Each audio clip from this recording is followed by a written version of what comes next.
शुभ सकाळ बंधुगण। आज 23 तारिख गुरुवार। चलतु नजर पकेबा देश विदेशर 10टी बड़ गुरुत्वपूर्ण खबर उपरे। आज प्रथम खबर, राज्य कैबिनेट 10टी प्रस्ताव को अनुमोदन। मुख्यमंत्री मोहन चरण माझी अध्यक्षतार मंगलवार राज्य कैबिनेट 10टी प्रस्ताव को अनुमोदन मिली।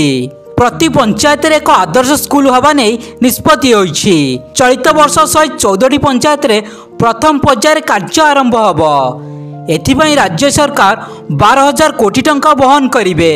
मोट 6,794टी पंचायत एपरी फीडर स्कूल चिन्हट कराजिबो।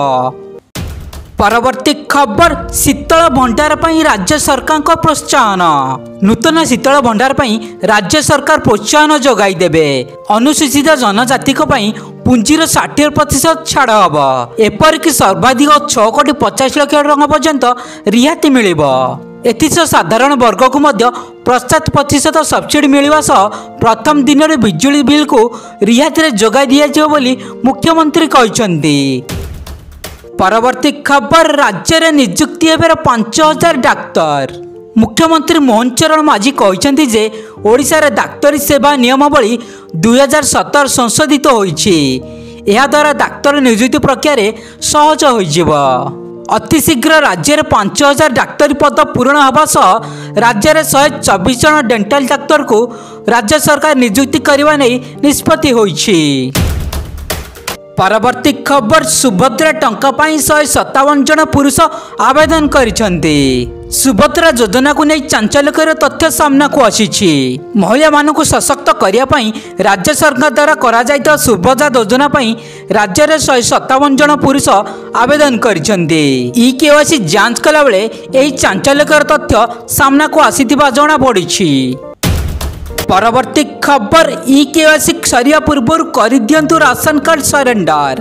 अयोग्य राशन कार्ड हिताधारी को तागिद कले जोगाण मंत्री। से कहते अयोग्य हिताधारी अपील करुछु जे सेमाने तांको कार्ड सरेंडर कर दियंतु।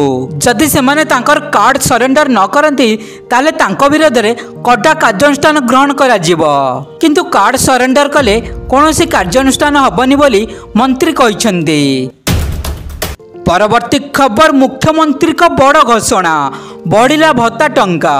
पाचक और पाचिका मानकर पारिश्रमिक 1,000 टंका वृद्धि करी 3,000 टंका करिया परे भत्ता बढ़ाई एक गुणवत्ता सहयोग करिसेंती मुख्यमंत्री। जवान मानकु मिलुवा स्वतंत्र भत्ता बा रिक्स अलाउंस रे एका बेलके 70,000 टंका वृद्धि करिसेंती राज्य सरकार। परवर्ती खबर, राज्य में घन कुड़ी सतर्क सूचना जारी। आसंता 3 दिन भितर ओडिशार रातिर सर्वनिम्न तापमात्रा 2-3 डिग्री सेल्सियस वृद्धि होगा संभावना नहीं आंचलिक पाणीपाग विभाग सूचना जारी करिछि। फଳରେ राज्य में शीत कमिबो किंतु घन कुड़ी जारी रहिबो बोली पाणीपाग विभाग अनुमान करुछि। परवर्ती खबर, 75,000 छुईला सुना दर। आज ओडिशा राजधानी भुवनेश्वर 24 कैरेट सुना मूल्य 10 ग्राम प्रति 82,090 टंका रही बेले 22 कैरेट सुना मूल्य 10 ग्राम प्रति 75,250 टंका रेकर्ड करा जाइछि।